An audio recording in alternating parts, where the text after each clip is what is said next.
We are, all of us, born into a lie. That there are those who are good and those who are evil. But these words mean nothing.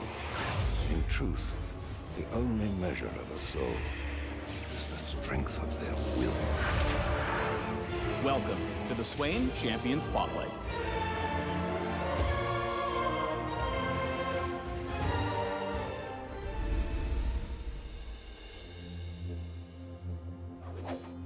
Swain's passive, Ravenous Flock, has two components. First, enemy champions leave behind soul fragments when they die. Shadowy ravens scavenge nearby soul fragments, healing Swain. He can also store a bunch of soul fragments, and we'll go over what that means a little bit later. Now let's talk about Ravenous Flock's second effect. Right-clicking any nearby immobilized enemy champion damages them, drags them towards Swain, and rips out a soul fragment. The drag has a moderate cooldown, so you'll have to choose the best victim when following up on area of effect lockdowns.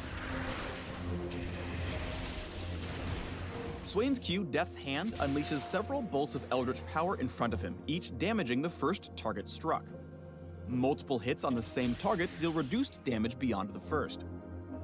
Bolts pierce through targets they kill, restoring a portion of Swain's mana and hitting the next unit in their path.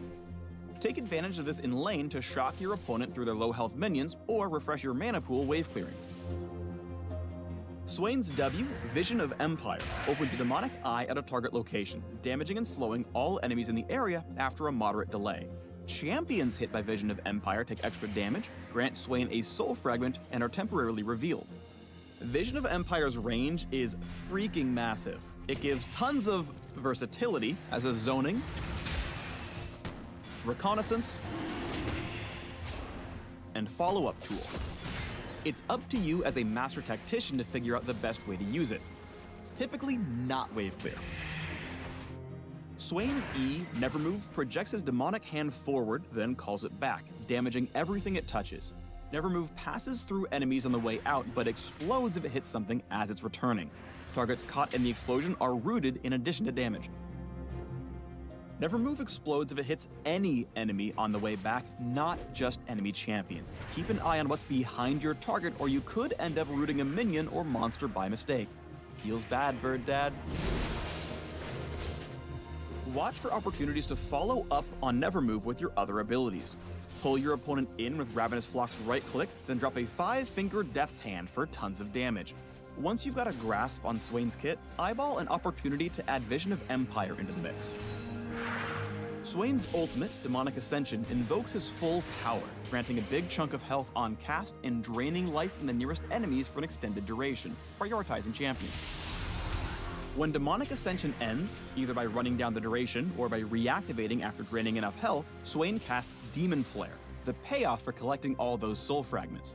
Swain crushes every fragment in his possession to unleash a nova of demonic energy, damaging the closest enemies around him.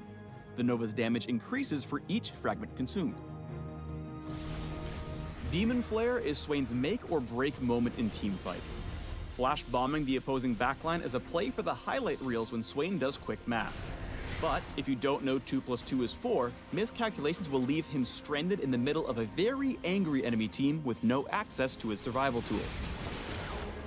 Let's sum it up with a late-game teamfight to strike fear into the foes of Noxus. Swain catches Ezreal and Braum with a well-aimed Nevermove, then pulls Ez in with a Ravenous Flock.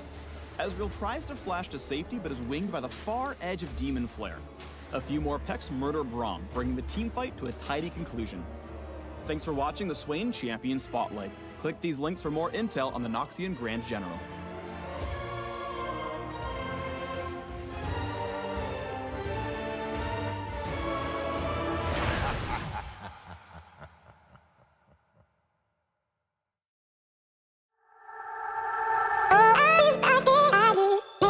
Oh,